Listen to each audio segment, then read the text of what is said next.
বিচার নিয়ে জুলাই অভ্যুত্থানে শহীদ মীর মুগ্ধের ভাই স্নিগ্ধ তার একটি ফেসবুক পোস্ট আমি একটু পড়ে শোনাতে চাই আপনাকে, আপনি যদি আমাকে সময় দেন প্লিজ। জি। মীর স্নিগ্ধ লিখেছে যে চলেন একটা কট্টর সত্যি কথা আপনাদের মনে করায় দিই। জুলাইয়ের শহীদ মানুষ হত্যার বিচার কি এখনো হয়েছে? অনেকে বলবে হ্যাঁ হয়েছে তো। হাসিনার ফাঁসি হইল যে ওই দিনই তো হয়েছে। আমি বলবো না, হয় নাই বিচার। 3 জনের রায় দেওয়া হয়েছে আদালত থেকে। একটু খেয়াল করেন, যেই 3 জনের রায় হয়েছে তাদের 2 জন দেশের বাইরে, যাদের রায় কার্যকর করা সম্ভব না এই মুহূর্তে। আরেকজন দেশে আছেন, যিনি হলেন সাবেক আইজিআই চৌধুরী আবদুল্লাহ আল মামুন। এই ভদ্রলোককে তো রাজসাক্ষী বানানো হয়েছে, এর বদৌলতে এনারে এত বড় গণহত্যার জন্য নামমাত্র 5 বছরের সাজা দেওয়া হয়েছে। এবার আপনারা বলেন যে আমার ভাইসহ 1400 মানুষকে যে গণহত্যা করা হয়েছে তার বিচার কি হয়েছে? মানলাম, বুঝলাম যারা দেশের বাইরে আছে তাদের রায় কার্যকর করা সম্ভব না, কিন্তু যারা এখনো হাজতে আছে তাদের রায় কেন এখনো কার্যকর করা হয়নি? শহীদ মুগ্ধর ভাইয়ের এই স্ট্যাটাসের এই প্রশ্নের জবাব কি আপনার কাছে আছে কিনা? এটা আপনার কাছেও আছে, কারণ আপনি যদি একজন সচেতন নাগরিক হন তাহলে জবাব আপনার কাছেও আছে।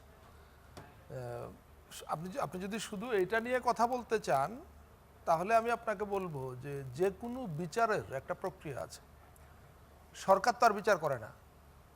সরকার বিচার করবার জন্য প্রয়োজনীয় সহায়তা করে, বিচার বিভাগ করে, বিচারকগণ করেন, এবং বিচারের অনেকগুলো ধাপ আছে।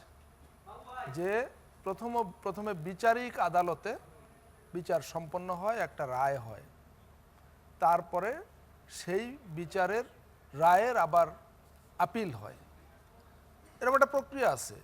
তারপরে সেটা রিভিউ পিটিশন হয়। আপনি কি শুনেছেন কখনো আজ পর্যন্ত যে কোনো মামলায় বিচারিক আদালত রায় দিয়েছে, ধরেন কাউকে ফাঁসির রায় দিল, চরম শাস্তি, এবং রায় দেওয়ার পরের দিন বা পরের সপ্তাহে বা পরের মাসে কার্যকর হয়ে গেছে? যিনি লিখেছেন তিনি তার অনুভূতি বা তার ক্ষতির উপলব্ধি আমার আপনার চাইতে অনেক বেশি, যেহেতু তিনি ভাই হারিয়েছেন। তিনি তার উপলব্ধির জায়গা থেকে এগুলো বলেছেন, প্রশ্ন করেছেন, এটা খুব স্বাভাবিক।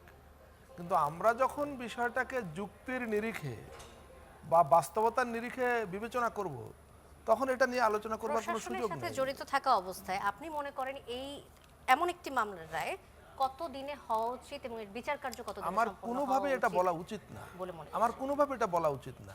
আপনি বলেছেন যেহেতু আমি সরকারের সঙ্গে যুক্ত, সে কারণে। এমনকি এটা আসলে সাধারণ দৃষ্টিতে কতদিনে হয় এটি তো না, এটা বলা সম্ভব না। এটা পুরোটাই একটা প্রসিডিওরাল। আপনি যারা আপিল করবে তারা কবে আপিল করবে, আপিলের ডেট হবে, শুনানি হবে, প্রক্রিয়াগুলো সম্পন্ন হবে, কোথাও যেন অপ্রয়োজনীয় মানে একেবারে অযৌক্তিকভাবে বিলম্ব না ঘটে বা এটাকে একটা দীর্ঘসূত্রিতায় ফেলে দেওয়া না হয়, সেজন্য সরকারের তরফ থেকে যা যা করা সরকার সেটা করবে। সরকার প্রয়োজনীয় বিচারক নিয়োগ দেওয়া, প্রসিকিউশনের লোকজন নিয়োগ দেওয়া, ইনভেস্টিগেশনের লোকজন নিয়োগ দেওয়া, এগুলো সরকারের দায়িত্ব। সরকারের কাজগুলো করে চলেছে। সরকারের তরফ থেকে আপনি কি দেখেন, আমরা যখন কথা বলবো, আপনি একজন সাংবাদিক, গণমাধ্যম ব্যক্তিত্ব, আমি সরকারে এখন আছি, না থাকলে আমিও একজন সাংবাদিক। আমাদের কিন্তু ফ্যাক্ট বেস প্রশ্ন করতে হবে এবং ফ্যাক্ট বেস জবাব দিতে হবে, স্পেসিফিক লাগবে। সুতরাং এটা আমি বলতে পারি না যে আমি যেটা বললাম এটাই হলো সুনির্দিষ্ট, যে সরকারের কোনো ঘাটতি নেই। যদি কেউ বলতে চায় ঘাটতি আছে, তাহলে বলতে হবে যে সরকারের এই ঘাটতি আছে। সরকার এই কাজটা করতে পারতো, করেনি বলে বিচার বিলম্বিত হচ্ছে। সরকার ওই কাজটা করতে পারতো, করেনি বলে রায় কার্যকর বিলম্বিত হচ্ছে। আপনি বলুন আর যেই বলুক তাকে এইভাবে বলতে হবে, কিন্তু সেটা তো কেউ বলছে না।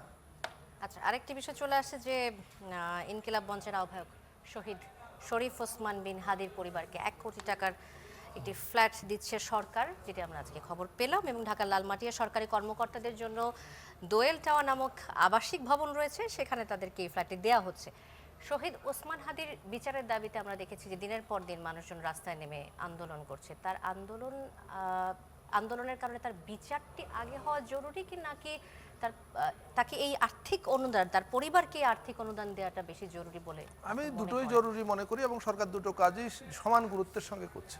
সরকারের এখানে কোনো রকম অবহেলা এবং এটার ব্যাপারে নন সিরিয়াসনেস নাই। সো এটা দুটোই হচ্ছে, দুটোই দরকার।